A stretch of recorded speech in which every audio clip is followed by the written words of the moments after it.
এখন নষ্ট খেয়ে ব্রেন ভালো হবে? নষ্ট খেয়ে ব্রেন ভালো হবে নাকি?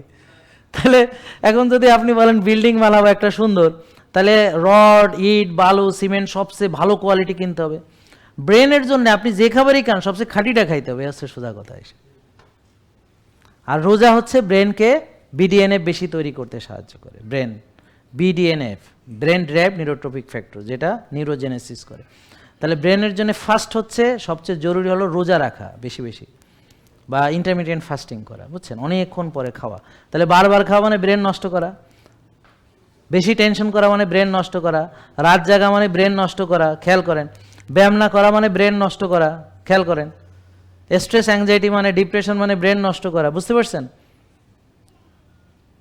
আর যার ভিতর প্রশান্তি নাই, অস্থিরতা, নিজেকে সময় দেয় না, নিজের যত্ন নেয় না, তার ব্রেন তো এমনিতেই গেছে।